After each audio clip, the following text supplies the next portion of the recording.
investment and management of the store to the Meredith brothers, and the store eventually took its name from Guthrie. In 1926, the business was sold to Locus Manwaring, whose descendants still own the bicycle shop.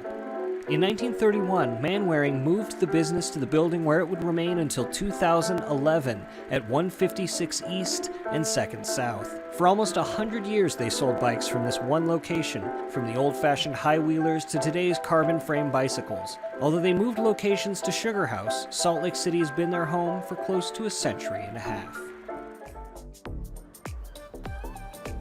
That's it for this episode of Capital City News. Remember, the best way to stay engaged is to stay informed. You can do that by following us on social media at SLC.gov, subscribing to us on YouTube, or watching us on Channel 17. So reporting in from beautiful Tracy Aviary, I'm Brian Young.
RDA meeting. Today is Tuesday, May 17th, 2022. We welcome the members of the public who are in person and who may be watching our usual video feeds online. I'm happy that we have returned to a hybrid meeting approach. Hybrid board meetings allow people to join online through WebEx or in person at the city and county building. Although masks are no longer required in city facilities, any attendees should feel comfortable to continue using them. We will continue to monitor the situation and take any reasonable precautions for the public and staff. This month, we have 2 RDA meetings, with today's meeting specifically to discuss the mayor's recommended budget for fiscal year 2022-23. Opportunities for public comment on this fiscal year's budget are scheduled for Tuesday, May 17th, which is today, and Tuesday, June 7th, 2022 at 7 p.m. in a couple of weeks. Let's move on to our first agenda item, and it's item A, comments. We start our RDA meetings with comments to the board. Your feedback is always welcomed, and you can share that with the board at any time by mailing the council office at P.O. Box 145476, Salt Lake City, Utah 84114, or emailing us at council.comments@slcgov.com, or by calling our 24-hour phone comment line at 801-535-7654. We are accepting your comments in person and through WebEx, and for those whose only option is to call in, staff will be monitoring a separate telephone line. I want to mention our rules of the quorum. These are guidelines to help our meeting progress in an orderly, civil, efficient way, and want to give everyone the opportunity to voice their opinions without feeling intimidated. In order to achieve this, our rules of the quorum begin the moment you arrive in person or into our virtual meeting. The RDA board respects all points of view and we welcome new insights. Please be respectful. Avoid yelling, profanity, or making racial slurs, obscene, or defamatory remarks.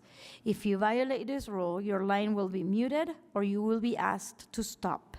If you feel you need to use profanity or disrespectful remarks to express your point, you're welcome to email board members or call our comment line. In addition, our staff will request your name during the WebEx registration process. To limit disruption, your name cannot include a message or violate our rules of the quorum. If your name doesn't meet this requirement, then our staff will make contact with you to gather that information from you. For those joining in WebEx, please monitor your chat in case we try to reach you. Scott Corpani from our staff is helping to moderate the meeting and will be messaging with the attendees to coordinate on any questions with your commenting registration. Staff is handling a number of tasks, so please limit messages to technical issues and minimal changes to your registration. Taylor Hill on our staff will be calling the names of those who wish to comment. We will call names of people joining on WebEx and in person based on the order of registration or received comment cards. When it is your turn to speak, Taylor will announce your name. For people in WebEx, she will unmute your line and you may begin. For people in person, please step up to the podium, and if you have a mask, please feel free to remove it before making a comment. Once you begin, please state your name and the 2-minute timer will start. We will now open our general comment period. Taylor, please start with our first comment. Thank you, Board Chair. It looks like there are 3 people here to speak for general comment. The first will be Darlene Danton, followed by Michael Valentine, and then George Chapman. Right, thank you. Go ahead, Darlene. Okay. I don't have any comments. Hold on. I think I already addressed that. Can you hear me? Darlene, one moment. You're breaking up. One moment.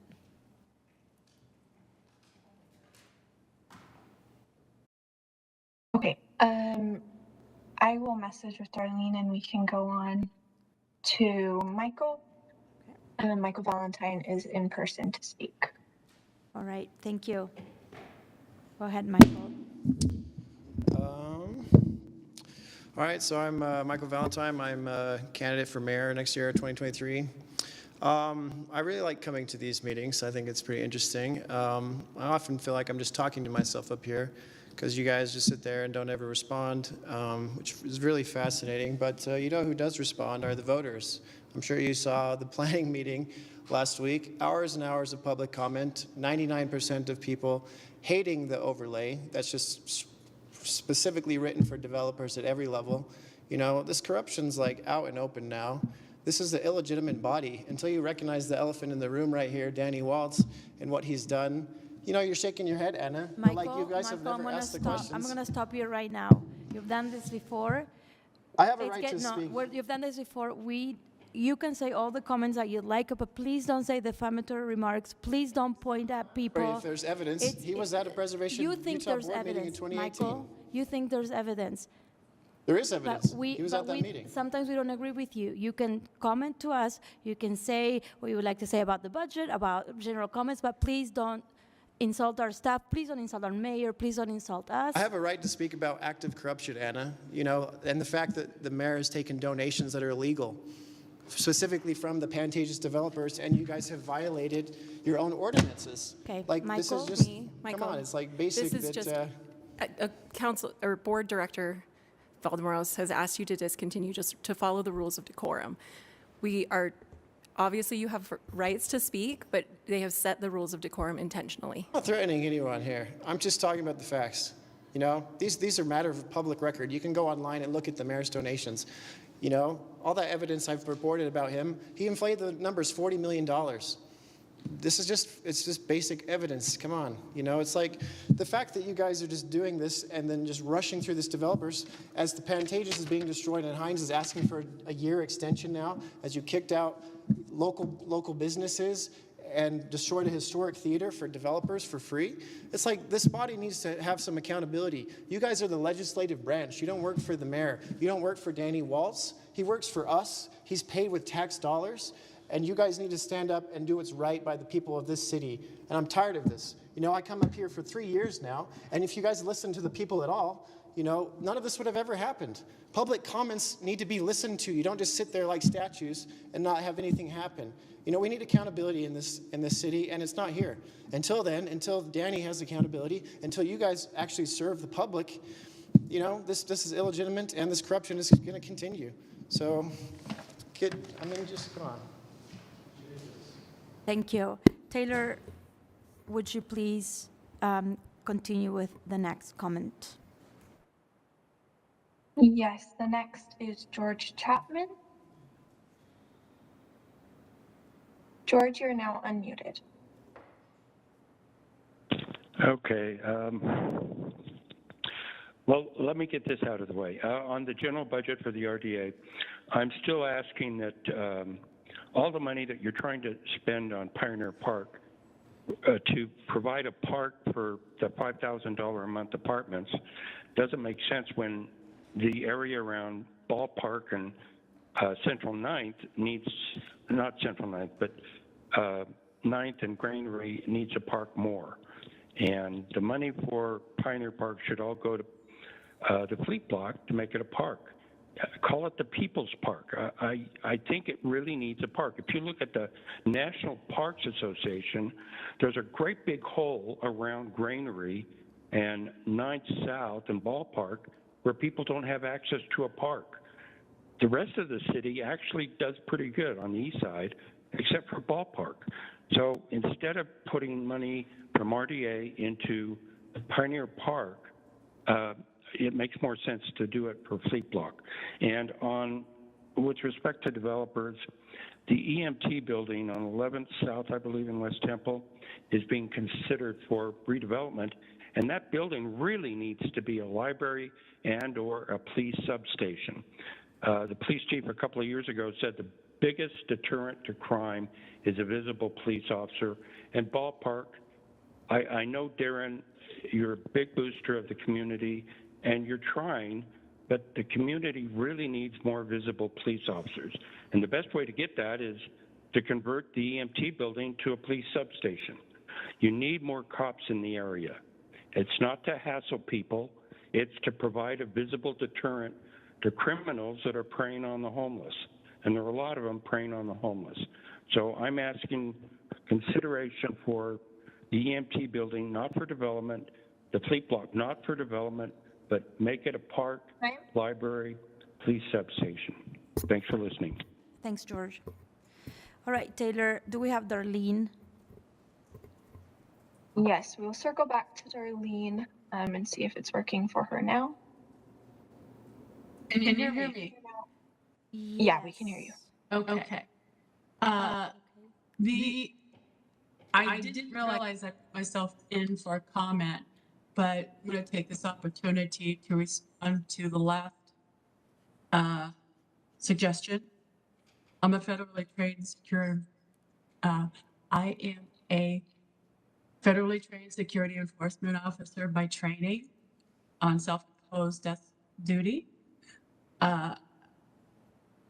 So I have a say in the police substation, and I work on behalf of the homeless.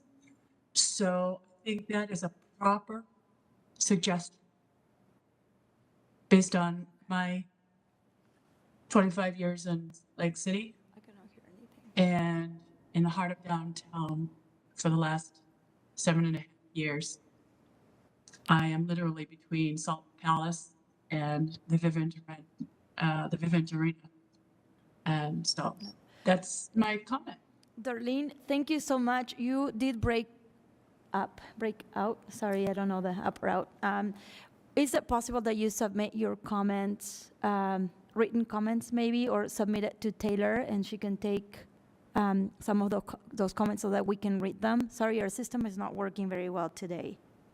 Okay, it's my first time, and I thought I was prepared. But, Thank you. who can I talk to relative to a more eloquent communication? Taylor Hill.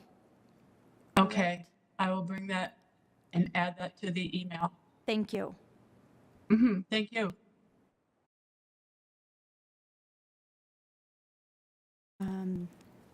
So I think that was the final comment. all right, Taylor, thank you. Thank you for already provided journal comments. We don't have any public hearings today, so we're moving on to item C1, which is the overview of the Redevelopment Agency budget for fiscal year 2022-2023. So we will receive a general overview of the proposed budget for the RDA for next fiscal year. And just a reminder, public hearings are tonight and Tuesday, June 7th at 7 p.m. And the board expects to adopt the budget in mid-June. At the table, we have Jennifer Bruno, which is a Council Deputy Director, Ben Leckie, Budget and Policy Analyst, and Danny Walls, RDA COO.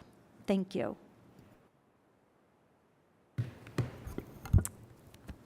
And Madam Chair, I'm just going to turn the time over to Danny Walls. All right, Danny, go ahead. Thank you, Chen. Thank you, Madam Chair, members of the board. Taylor, I believe you have our presentation, if we can get that pulled up. And while that's happening, just wanted to thank you as the board for the opportunity to present our budget today. Thank the mayor, obviously, for her leadership and direction, but more importantly, also thank staff, starting with Mike Burns in finance for a lot of the work he's done, helping us with our budget, and our own Aaron Cunningham, who is really the brains behind all of this, and then our communications team of Amanda and Catherine, who take all of that fun information and put it in a format that I can speak to. So thank you to them, and thank you for all of the RDA staff for the work that they do and participating in this and doing the projects. Okay, next slide, please, Taylor. We will start off with just a roadmap of what we're looking at in the presentation here. We'll start with the recap of the current year as it is wrapping up, and then we'll get into some of the priorities that we've used to shape our proposed budget for next fiscal year. And then we'll discuss that overall budget and then provide some details on some of the specific items and key changes that you have within it. Next slide, please, Taylor. Just stopping on this real fast, I'm not going to say that a certain member of our communications team took this picture while hanging halfway out of her car driving by a property, but I will say that it was done safely, and you could probably take this picture of any number of developments happening within Salt Lake City right now, so we feel it was very appropriate to speak to the construction and what is going on right now. Next slide, please, Taylor. We always like to start with our mission and values and the guiding framework that you as a board recently updated to include more of our language on equity framework and sustainability measures that we're implementing, but also because this is an ongoing effort that we'd like to remind everyone of, that we use to activate and inform our budget process from our projects to our policies. So this is always a good starting point. Next slide, please. Jumping into the accomplishments of this current year, here are the projects that were completed this past year. Some of these had recent ribbon cuttings that were participated with board members and the mayor, so we wanted to highlight those. Next slide, please. Also breaking ground this year in projects that are underway. These are two of those in terms of the Colony B and Richmond Flats. Next slide, please.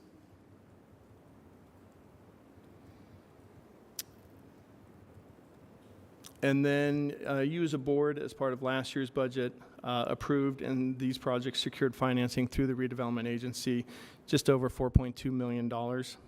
You'll recall that last week we provided an update on one of the projects, the Schmidt Apartments, that is no longer moving forward. But if you take these projects as well as the ones previously provided, and if you've done the math, then you'll see that the agency currently has within either completed projects, the pipeline, or recently approved for financing, 896 units that are currently underway, all affordable, that are being worked on. And more importantly, as part of this budget process, you're seeing that system play out as far as you as a board approving those funds, those being put out in the projects right away, and projects and units actually coming online. Next slide, please. Also this past year, we completed two neighborhood commercial scale projects. One, the West End, was recently brought to you last week as part of approving their loan extension, and they're looking to lease out. And then the Central 9th Market Phase 2 quietly was completed and is nearing full occupancy of that project. Next slide, please. And then we have underway right now, or this past year, 4 public improvement projects. We've listed them here as breaking ground, but in reality, most of these are almost near completion. The track station at 600 South Main that the agency provided funding for is suffering from some supply chain issues, but we hope to have a July ribbon cutting for that. Folsom Corridor ribbon cutting tomorrow, 2 o'clock sharp. Please be there. 300 West Street improvements are pretty much wrapped up with just a few finishing touches happening on that. And then Central 9th, thank you again to the board for approving grants for assistance to those businesses, as that project has also suffered some supply chain issues and going a little bit longer, but that is still underway and working for completion. Next slide, please. Also this past year, we acquired 2 properties. The first is at 877 West, 400 South. This would be the southwest corner of that intersection. We're currently underway with the environmental remediation and planning. More importantly, looking at ways that we can hopefully keep the existing commissary kitchen there in place as a permanent user. Next slide. Other property is one that we recently provided an update on. This property required from ArtSpace. You can see on the map how it bisected 2 of the agency's properties in blue. So this completed that assemblage as part of the larger station center project. I should note also, please feel free to jump in and stop if you have any questions or want any additional detail. Otherwise, I'll try to get through this so that we're not taking too much time. Next slide, please, Taylor. And then one of our other major accomplishments this past year is you as a board approved our sustainable development policy. That is a threshold policy requirement for any projects receiving agency funding to participate and meet energy efficiency standards and or be all electric. So that is a big game changer for us and a significant priority for the agency and our participation in projects moving forward. Next slide, please, Taylor. Then more importantly, as owners, operators, and managers of the Gallivan Center, we would be remiss if we did not speak to their success. This past year saw new events and exhibitions at the Gallivan Center. Total number of events since officially reopening, 181. Live streaming views of the excellence in the community concert series that is funded by the RDA exceeded $7 million. And more importantly, for the board members who were involved in conversations back last fall when we were realizing the surge in COVID cases, we were concerned about reopening the ice rink. We did so. They had their best year ever. So these are good numbers for any year, but coming out of a pandemic, these are exceptionally great numbers for activity at the Gallivan Center. Next slide, please. So looking forward to the priorities for next year's budget, you see here this is our project at 255 South State, which this picture is a little outdated because I believe they have officially topped off. And they're working towards phase 1 completion towards the end of this year, and the second tower shortly thereafter, the first of the year. Next slide. First priority we've talked about a lot recently is our housing priorities. This budget process is obviously the final piece within that process to help accomplish those priorities. You recall that recently as a board, you approved the 4 annual housing priorities. The first 2 there are what will ultimately be threshold requirements within our notice of funding availability that comes out right after the budget is approved.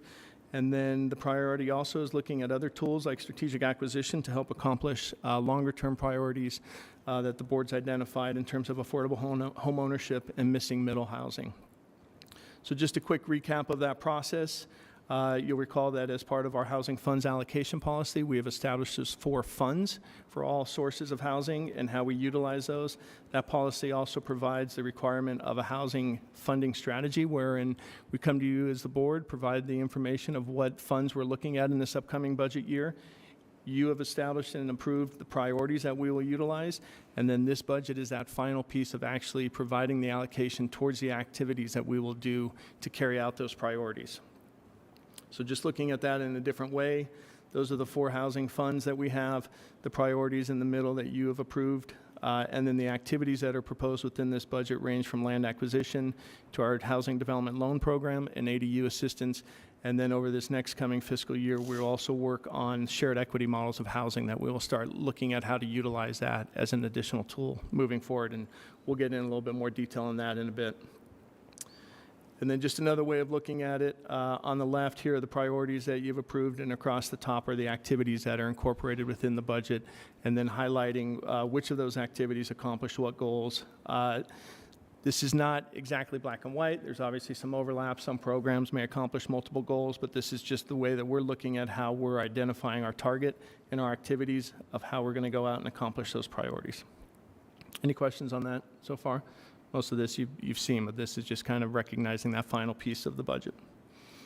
Number 2 priority for our budget is commercial activities. Agency does have a revolving loan fund right now. The current name for it in this year's budget is the Commercial Assistance Program. I think Jen picked up on the fact that we're up to 4 names now for different allocations. We will get into more detail on that, so I'll answer those questions. Yeah, somebody was asking me yesterday, and I'm like, we changed that home one, at least a housing one. Yeah, we did that. You're on to us. But no, we'll get into more detail on that in a minute. But also identifying funds for acquisition of property, primarily in State Street and 9-line project areas as we're looking for opportunities there. Third priority, infrastructure and planning mostly, but we also call this kind of improvements to public space. You see in our budget allocations for improvements to the pedestrian experience at Japantown, Main Street, and then the Folsom Corridor, future phases of that. And then also, obviously, investments and opportunities for looking at Gallivan Center. If anyone runs into Talitha, she will tell you Gallivan approaching its 30th year next year. And so the funds for that is to start looking at what some of those future improvements, both in terms of the physical improvements of Gallivan Center and then also how we do events and programming there moving into the future. So looking at that. And then for Granary District, Sorry, Danny, one moment, yes, I wanna please, stop sorry. you. Can we adjust the slides to show that we are? I'm sorry, I forgot to say next slide. 2 more Okay. slides, Yeah, Taylor. we're at funding priority number That's on me. 3. Yes, sorry. Thank you, Madam Chair. Keep going. Thought I was doing really good up until that point. You were. Keep going. Keep going. I think there's a couple more. Or Oh, not go. Yeah, there you go. One and then more. one more. one more. That, Perfect. there. Thank All you. right. And sorry about that. Then for the Granary project area, taking a page from the playbook for North Temple, setting aside reserve funds so that we can identify strategic projects or intervention coming back to you as a board and proposing what those options may be to then utilize those funds. Next slide, please, Taylor. A lot of what we do is obviously grounded in our policies and programs, so we wanted to take a moment to just highlight what you as a board have approved over the past few years. Then fiscal years 21 and 22, you've approved the housing policies as well as the art policy. We've developed our equity work plan, and then as we discussed earlier, our sustainability development policy. Moving forward in this next year, what we'll come to you is with more details for the shared equity models of development, the commercial assistance program that we've identified, and then also circling back on the cultural and community initiatives. Each of those will jump into more detail here now. Taylor, next slide, please. So the shared equity models of development, this is something that has been discussed as part of establishing the Westside Community Initiative program. This is really looking at how we would accomplish the board's goals of holding on to land, providing long-term home ownership opportunities, also provide opportunities for shared equity of the residents of these projects, and also increasing that home ownership. So if you think of it, whereas the Westside Community Initiative Fund established these as goals and priorities, what we will be coming to you as a board and establishing is how we're actually going to now go out and do that. What is that niche for the agency's role in that versus what other partners and programs may be happening? So that is something we are working on right now as far as really just trying to identify where we can get the biggest bang for our buck and what's the appropriate role for us in that. Next slide, please, Taylor. Okay, commercial assistance program. This is a good one. So, as far as this, as I said, the agency has a commercial loan program. The bulk of that is called the Revolving Loan Fund. You've seen in past budget allocations, everything from allocations to exploring storefront activation, the commercial district loan program, revitalization pilot program, et cetera. The idea of this is to bring all of those together into one new program and utilization. So the easiest way to think about that is everything we have done over the past 2 years on the housing side of identifying our priorities and our programs and then putting the policies in place to accomplish that, we now want to do on the commercial side. Historically, our revolving loan fund did both commercial and housing.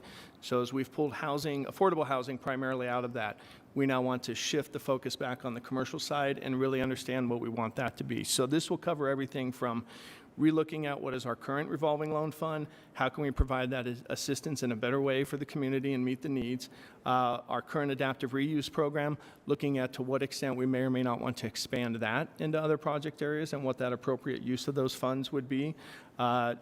Building off the allocations that you've approved as a board in previous years, what do we really want to do from a storefront activation program? And then how do we also incorporate within this program the technical assistance to not just have these programs and this policy and provide these funds, but how to make sure that we're getting those funds to the people that we actually want to be aware of and be able to use them in the community. So that's a lot. It's coming to you in a couple weeks. Next month, in June, we start that process of starting that conversation with the board before we then go out to stakeholders and community engagement. So that's the plan. Next slide, please, Taylor. And then the community and cultural initiatives, this was originally funded last year. Honestly, is something we unfortunately did not get to in this last year. Part of that is the conversation turned into our equity work plan, and this became part of that discussion internally at least.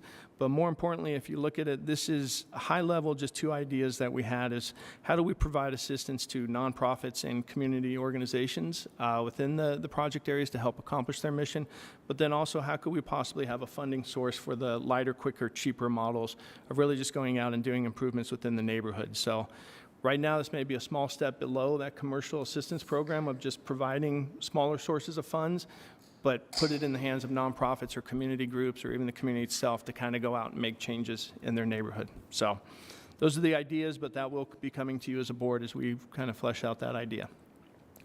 Next slide, please, Taylor.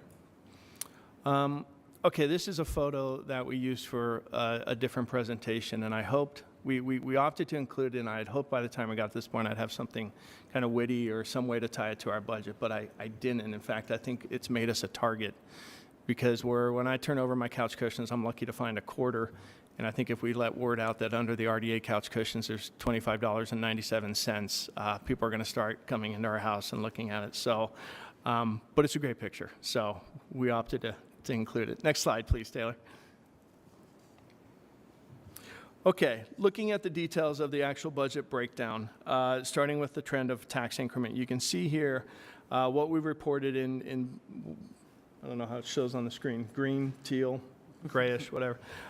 Those are the actual amounts, and then the 2022 number in orange is what is within our budget. So over the past years, you see that there has been an upward trend in our increment up until 2017, and that was the year, I think Jen and council staff alluded to this in the memo, that was the year of the perfect storm of impacts of what hit our tax increment. There's a large number of appeals, judgment levies. More importantly, we realized that the process that the county was using to allocate and adjust tax increment for increases in the tax rate from taxing entities was affecting the TI. They had to change, but all of these things came together to provide a dip. Since then, you'll see that we're back on an upward trend and moving forward. The reason there's a dip in 2022 is the difference between what the actual amounts have been that we've realized and taken in versus what we're putting in the budget for fiscal year 23. And that proposed budget number technically starts as just an increase and a projection off of last year's budget number. So last year's budget number, not the actual amount that we receive, because by the time we actually get those dollar amounts is right when we're doing the budget. So in order to be conservative, for the purpose of the budget, we project off of kind of previous budget years. That creates this dip based off, when you look at it based off the actual dollar amounts, but it also builds in the conservative approach that allows us to budget with what we're really sure of what we're going to get, gives us the opportunity that if we're wrong, hopefully we're wrong, that we receive more money. And then as you realize with what we just approved back in April, Budget Amendment 2, we come back to when we get our final dollar amounts and then use a board adjusted based on those actuals. So that's why you see this dip, but for the purpose of the budget, we're more conservative of what we're projecting. Any questions on that? I was clear as mud. I know, it was an amazing description. Next slide, please, Taylor. Okay, so of that revenue, it breaks down a little bit where the tax increment revenue, as we said, is projected to be $40.8 million. There are then 5 other sources of revenue that the agency receives between either interest. We do get a little bit of a kickback from some of the taxing entities in CBD. We have parking structure revenue, other funds, transfers, and other sources. So our total new revenue is $54.5 million. Then, just because we like to make it complicated, we have $8.7 million of just internal transfers within agency accounts or between the agency and the city. So our total budget is $63.3 million, but that really only includes $54.5 million of new revenue. The difference is just transfers between accounts. Danny, I have a question on the other. It's kind of like the big number in those 1, 2, 3, 4, 5. What's the other? Taylor, can you flip to the next slide? That is a great question. All right. And we've provided all the details of what makes up the other. So you see in the other, the $4.7 million. Portion of that is Block 70, which if I'm remembering that correctly, that is either dipping into the reserve fund or our donor amounts that we receive. And then we have some repayments within the Revolving Loan Fund, Program Income Fund, and Primary Housing Fund. West Side Community Initiative Fund, that $500,000 is what we receive from the Inland Port as part of that payment. Which sorry to interrupt, No, but please. that payment actually probably could be classified as tax increment, since technically it is increment from the Inland Port, but it's different because it's governed by state law, so it probably doesn't hurt to track it separately, but it is technically tax increment. Okay. And then can you remind us Block 67? I'm sorry, Block 70? Sorry, that's a great point. Block 70 is the Eccles Theater. The Eccles Theater. And so as owners of the Eccles Theater, there's a significant amount of money and revenue and debt service that happens with that. So, Thank you. yep. Any other questions on that? I just wanted to highlight the $1.6 million of other in the Housing Development Fund. I'm not sure what the 625 is, but the $1 million of that is transferred from the North Temple Viaduct debt service overage to make an additional investment in affordable housing this year. And that's based on the administration's recommendation, above and beyond the Funding Our Future transfer. That's a good question, Jen. We'll get that breakdown. I can't remember that off the top of my head. Okay, next slide, please, Taylor. Okay, so on the expense side of the budget, of that $54.5 million in new revenue, 17.3 million of that just comes right off the top, and that is as part of our interlocal agreements with taxing entities for a number of our project areas. We as the agency receive a large share of the increment, and then we turn around and we pay back portions of that increment to the city, the county, and the school district based on whatever those interlocals were done at the time. So great examples, CBD, we receive a portion of it, and then we either pay some of it back or we receive some of it, and then it goes to Eccles Theater. So main point is we receive it, and there's a big chunk of it is just a pass-through right back to the taxing entities. Then we have tax increment reimbursement agreements of just over $4 million, so those are contractual obligations that we have to pay. And then we have over $14 million in debt service, and this is primarily the Eccles Theater debt service for Block 7. So for anyone that says we don't do enough for arts and culture, as owners of Eccles, we are fronting the debt service on that facility. And so that is a big chunk of what our budget goes towards. Then we have oh, sorry, I thought someone had a question. Then we had No, I don't think, no. 7.7 million in everything from administration to operations and maintenance. Keep in mind that operations is also our contribution to Gallivan Center. We as owner of that, and then part of the Owners Association, carry the significant chunk of the programming and maintenance for Gallivan Center as well. And then what that leaves at the end is 14.5 million for projects. And then here are the details on that. If anyone has questions or want to see some of the breakdown on that. Next slide, please, Taylor.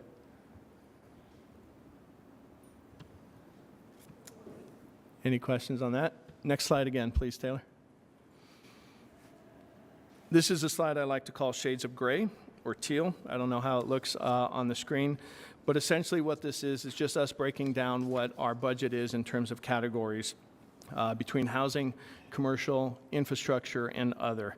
The number for other is slightly skewed because that does include over $3 million for acquisition, which the reason it's in other is within State Street and 9 Line, we haven't identified if it's for commercial or residential yet. So it's just kind of there, but that skews it a little bit to probably be a higher percentage. But what you can see here is you as a board carrying out your priority for affordable housing. That makes up 56% of our budget, potentially more depending on how some of those other acquisition funds are.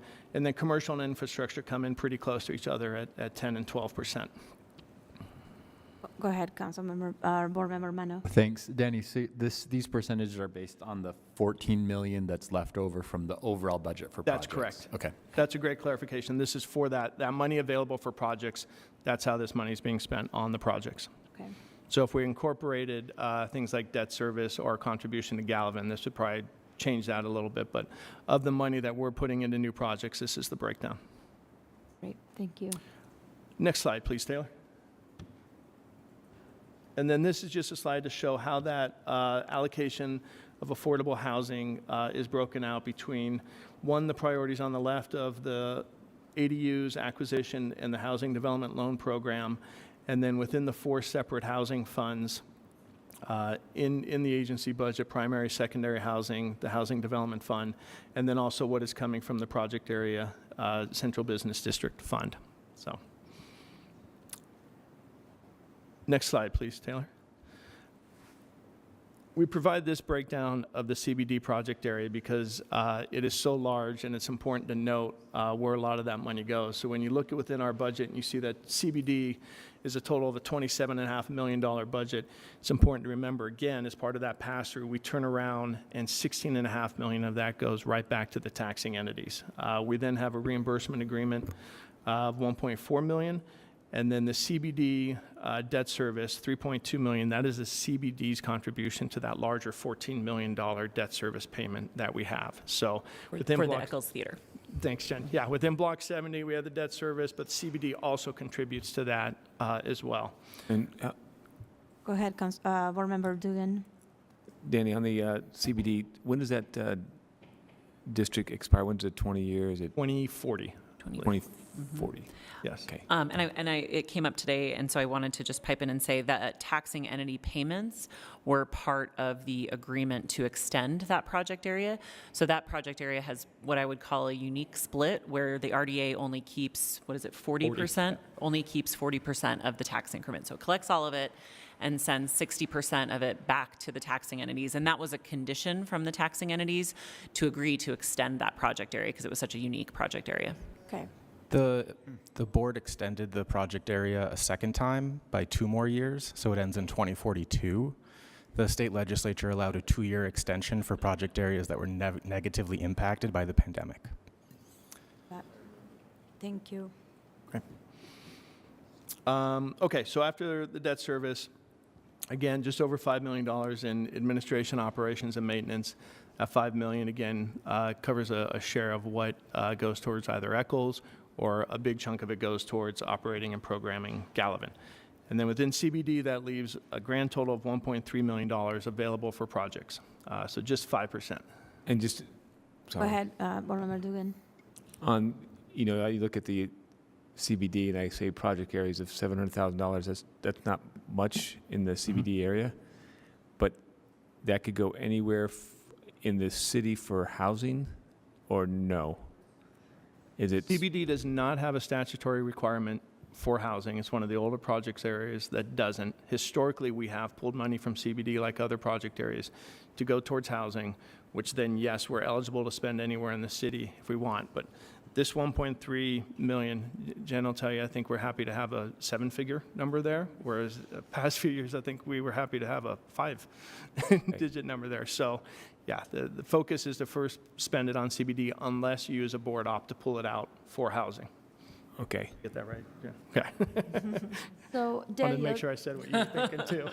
So those monies that maybe we're not spending on housing, is it for arts or for programming or what can For we do? CBD? Yeah, for CBD. It's a great question and a heavy dose of foreshadowing that we'll get to Okay. in Great. later in the presentation. Okay. Any other questions on this? Next slide, please, Taylor. Okay. I feel like, Madam Chair, you're a softball pitcher, and you're just lobbing these up for me. Next slide, please, Taylor.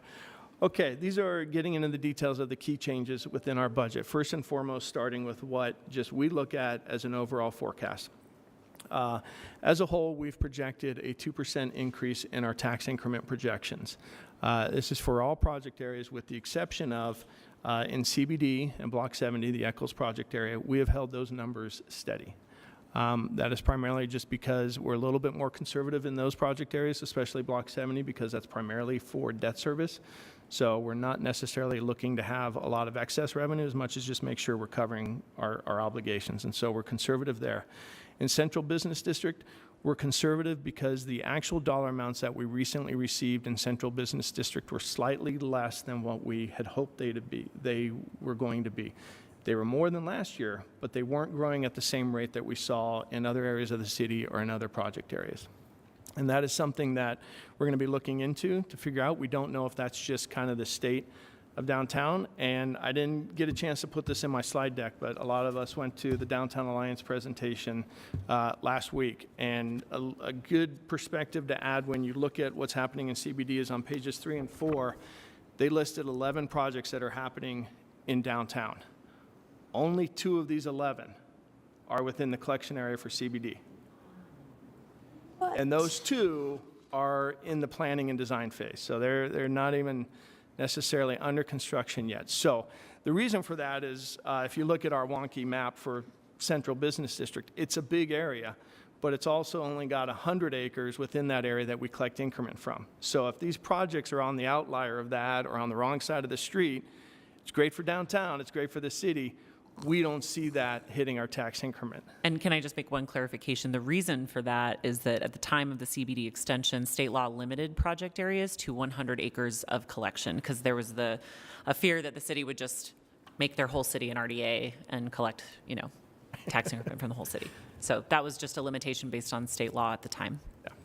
So interesting perspective when you go to these events and you see all these amazing projects and then you wonder, well, why is CBD tax increment not taking off, and that's why. Jenny, now that you mentioned those 11 projects, remind us if we have participated at all, like in any of the housing.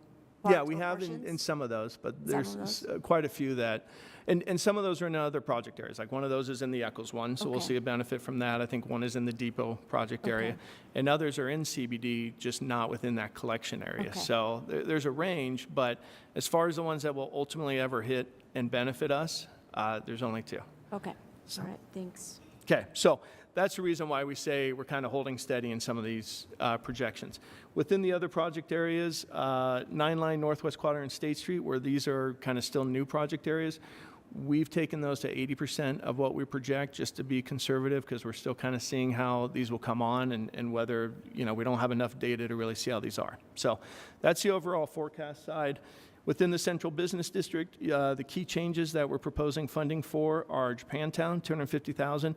This is in addition to some other funds that we've set aside, also funding that we will receive from the Block 67 project area. But the idea here is use a board-funded and amazing design strategy. We have empowered and been working with the community to help carry out that strategy, and we felt that to help further that along, we would start setting aside funds that they will then hopefully get additional funds and leverage those to ultimately build out the project. So this is really just asking to start a reserve account that we can make available as they get other funding sources and hopefully do what they want to do, which is to build it out. Main Street closure, $300,000. This is to start looking at the actual design to support the transition of Main Street to a pedestrian promenade. This is also potentially funds that may go towards doing open streets this year, but the bulk of the funds would go towards looking at that design plan of how we could make that happen, what that would look like, and how it could come into play. So I saw, no, okay. There was a Board Member race Dugan. on questions. Do you have a timeline on that design of the Main Street closure? We don't. Honestly speaking, this is something that we add at the last minute. It's just, hey, can we get these funds set aside? If it is approved, I think we would lay out what that scope is. I think we would obviously incorporate those conversations with the board of what either our role as an agency would be doing that, if we're just the funding source or if we're doing the plan, and then what those goals and priorities would be. So, okay. All right, thank you. And then any other questions on that? I didn't know if there were others that wanted to jump in. Okay. And then, as indicated, $100,000 for the Gallivan called master plan. It's really more of a strategic design plan that will cover everything from what potential capital improvements we could make for Gallivan Center, as well as what are some of the larger capital maintenance items that we want to identify and have a plan for funding. As I said, it's coming up on 30 years, so it's time to really start kind of investing in some of these things, and we're already seeing repairs and replacements coming at us. So, Danny, on that one, I know we partially own Gallivan Plaza, and then there's an owners association, like the other groups that contribute to the programming, but will they contribute as well for this master plan? Like, do we need $200,000 to make it, to study this or put the strategies together, or are we actually footing the bill and then whatever needs to be repaired or replaced, they will? We 100% own the parking structure in Gallivan Center. Okay. And then it's maintenance, annual maintenance and programming is funded through the Owners Association. Okay.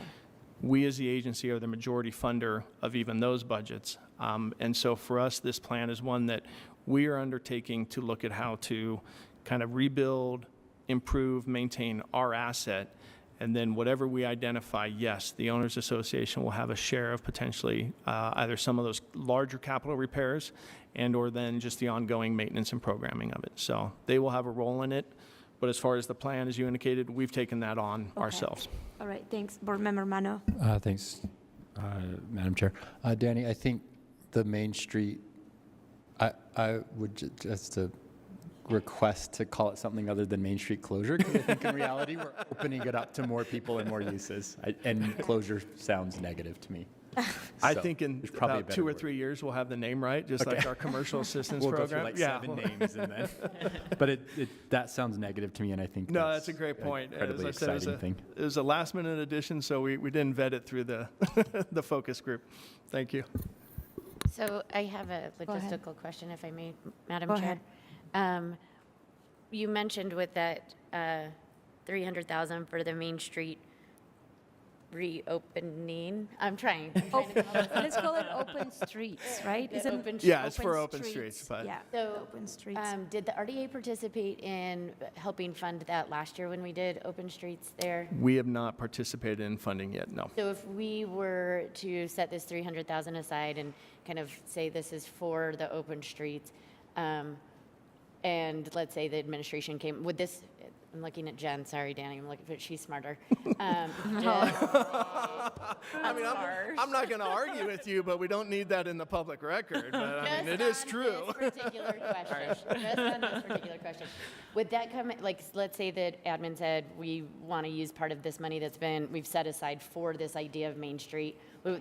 Could we just say right now that we would be okay with spending some of that money, or would we have to have like a budget opening? And I'm asking because if that were something, like by the time we get the budget done, we're already in the summertime where we might want to be doing open streets, and so. I think it depends on how you adopt the budget. I think there's different ways to adopt the budget. If you adopt the budget with, an asterisk on that money and say it has to come back to you guys for approval, then yeah, you would need to act again. You could just not allocate these funds until you know if you want to open street, and then it would just essentially be unallocated funds in CBD, and then it would need a budget amendment. So if you are leaning towards approving the funds, actually approving them in the budget with the understanding that all you have to do is make a motion to release the funds is probably the easiest way to do it, and then it does not need another full budget amendment process. Okay. I'm just trying to yes, thank you. Just trying to figure out how we can use it if need be this year to get that program going, because I know it's something important for several council members or board members. So I have, if that's okay, Cindy Gus-Jensen and then Vice Chair Pui.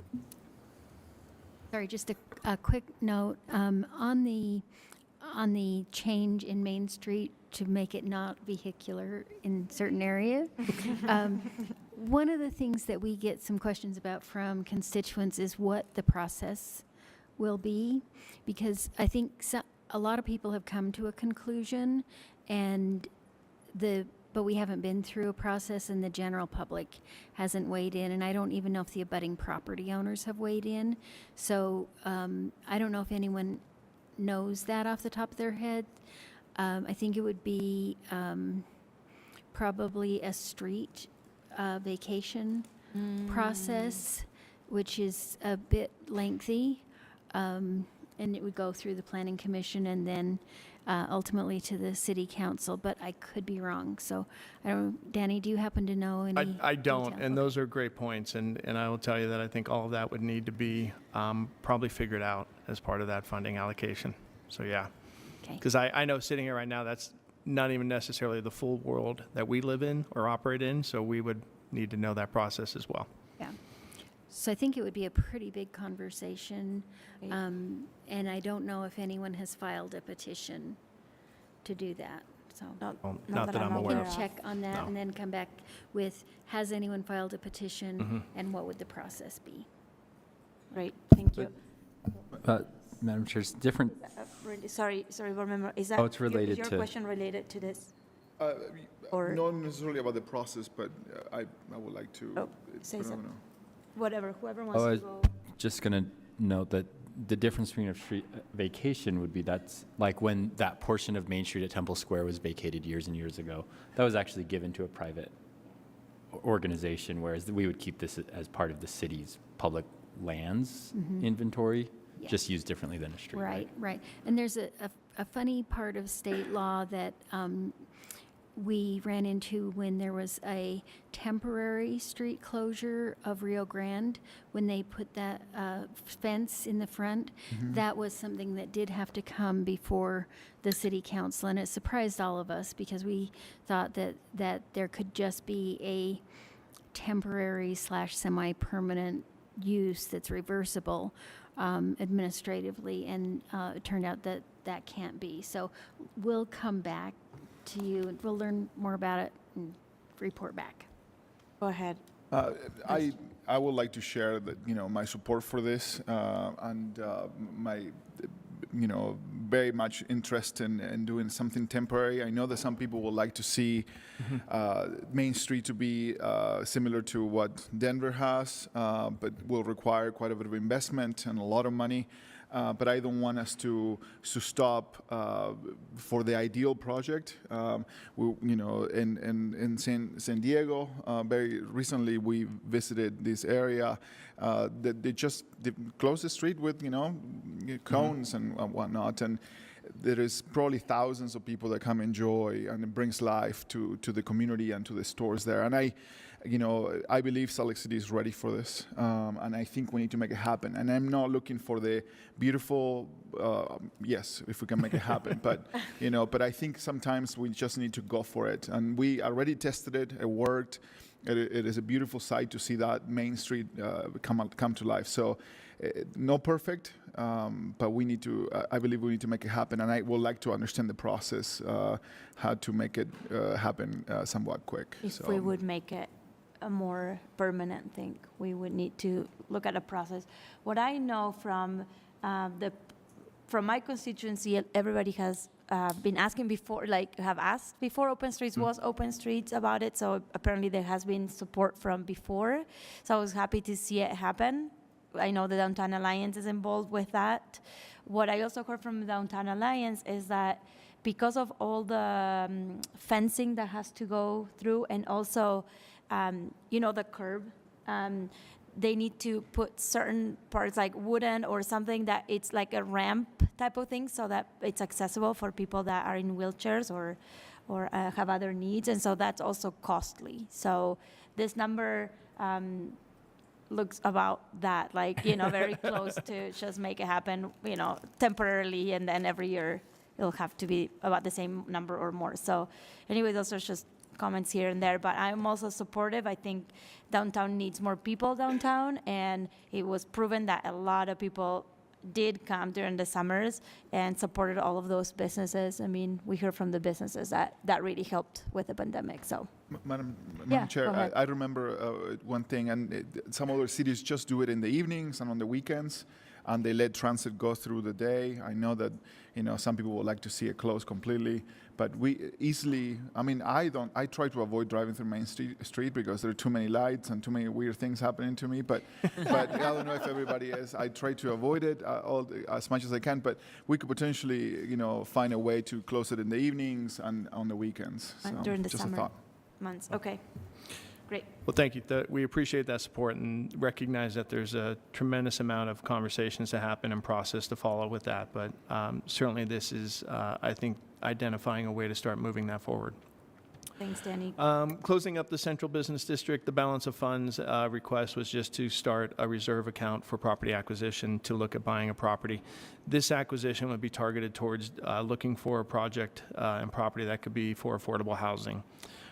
Within the Depot District, the key change there is repayment to the revolving loan fund. If you recall, as a board, you approved a recent property acquisition, of which within that we stated that we would repay the revolving loan fund when we sold that. We opted instead to just have the Depot District pay that now, so that if we looked to either hold on to that property, it wasn't something that we didn't meet that obligation.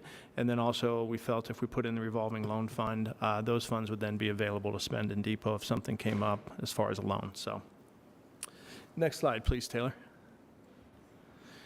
Within Granary District, as indicated, setting aside funds to identify and have a reserve account so that when we come back to you with a catalytic project, we have funding to make that happen.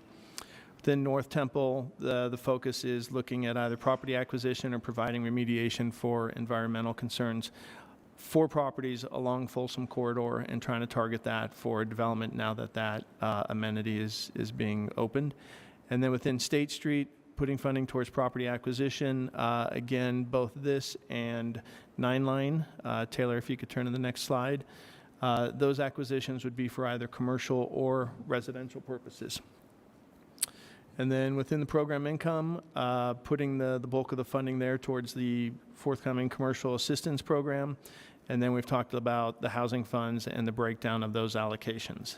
And I think, Taylor, that is the last slide, and we're done. So happy to go back to any slides or provide information or answer any questions. I don't know if you guys... Great. So, Board Member Petro. Am I remembering correctly that we forward funded $4 million to the West Side Community Initiative out of ARPA? I don't see that reflected anywhere. So it's actually tracked separately in and it's sort of essentially managed in the general fund accounts in our grants fund so that it can be tracked and reported to the federal government separately.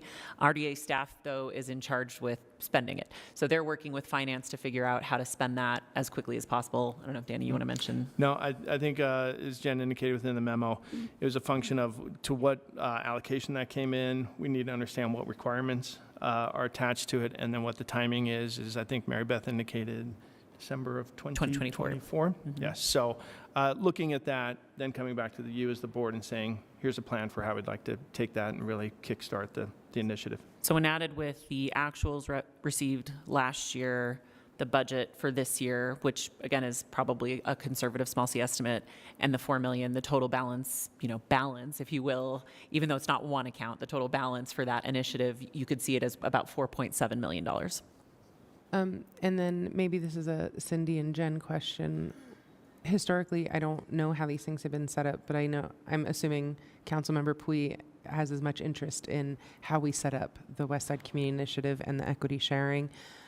What is the appropriate role for council members in collaborating to set this sort of thing up? Did you ever see Mad Max Beyond Thunderdome? Two council members enter, one I mean, leaves. don't challenge. Dude, I'm Italian and Latina. Do not challenge me to a cage match. Let's go. I got brass knuckles. We'll take some bets. No, I think it's definitely something that we would come back and offer small group meetings with board members to talk about what some of the ideas we're proposing, get input and feedback from interested board members on what you'd like to see before then bringing back for final approval. I think practically speaking, it's that in order to spend any of that money, they have to come back to you and tell you what they're going to spend it on. And so typically they'll provide information either in small group meetings or in writing to the council members that they know are interested. We'll schedule it on board discussions, and then you'll sort of work through what your priorities are for that money and how to spend it. I think that the most interesting and yet challenging aspect of this will be how to spend that $4 million within the guidelines of ARPA and within the deadlines of ARPA. I don't think it's an insurmountable challenge, but I think that will be probably priority number one for them, hopefully. Just follow up to Yeah, that. go ahead. And then Board Member Pui and then Cindy Gust. Oh. So do you think managing that money and potentially the future monies from the increment coming from the inland port will impact your staff? Are you going to need more? Can you handle it? It's the question, I guess.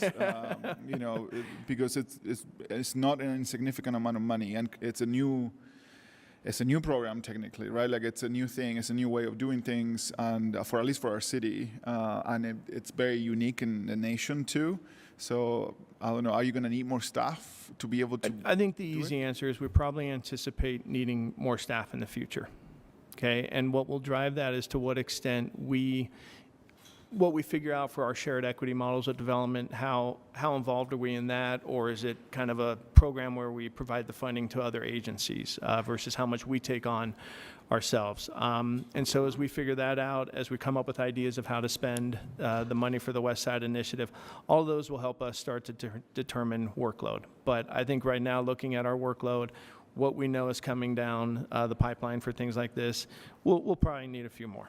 Of our 19 staff members right now, we have 16 full-time and 1 part-time. So we have 2 open project manager positions right now that we anticipate probably hiring in the next 6 to 9 months. Over the last 6 months, we've hired 4 new staff members. So we're building up our staff within what is our staffing document right now. We have some opportunities for a few more within that. And then I think this time next year, we'll have a probably pretty good sense of what additional staff, if any, we would need. So. Yeah. No, and I guess we were talking about this the other day about maybe, and this is an idea from Councilmember Petro. Maybe we do need to partner up with organizations that have been working on this on the West Side with housing, and we know all of them that they've been doing an amazing amount of work for the last 30+ years on this. But so just a thought there that maybe we need to ask for them. Yeah, and I think just real quickly to that response, that's absolutely whether it's our accessory dwelling unit program or the West Side Initiative, that is very much our first step. Is we do not necessarily want to duplicate what someone else is doing, but we do want to find what is maybe appropriate for the agency to be doing, whether because that's what we really want our program to do or what maybe is a gap in what's not being provided right now. But I think our first step is to make sure that we're not just necessarily doing what someone else is doing versus how can we maybe get money in those programs or agencies. So I just wanted to respond to that. I think Cindy had a comment. ahead. Before. Oh, I thought you were going to ahead. The RDA budget is different than your general fund budgets in that a lot of what you do is setting aside funds into various accounts for use later or for use toward a particular purpose. And so, so two things about that. Number one is please know that you can move that money if ever you choose to. So if you have an initiative that the board wants to do that it appears that there isn't any money for, what you can do is you can work with the staff, both the RDA staff and our staff, Mayor's Office Finance, to search through the accounts and then identify the amounts, and then you can reprioritize if you choose to. And I think we have a system in place to track where all of that money is. During the Biskupski administration, we went through a really good exercise, went through all of the accounts, and that's why the council, under Councilmember Mendenhall's leadership, was able to identify a lot of money that could be repurposed for housing. So just keep in mind that you can move that money, and you are able to reprioritize as you see fit. And then the other point I wanted to make is that you do have the financial tool of bonding. So if you ever choose to, you can look into bonding and get a project on the ground and then pay as you use, as opposed to saving the money to get it done. So that's more relevant in really low interest rate times, but it's still a tool for your consideration. Right, go ahead, Board Member Fowler. Sorry, Danny, you are smart. But I did want to say that, I was looking at the housing fund allocations and the four buckets that we have there.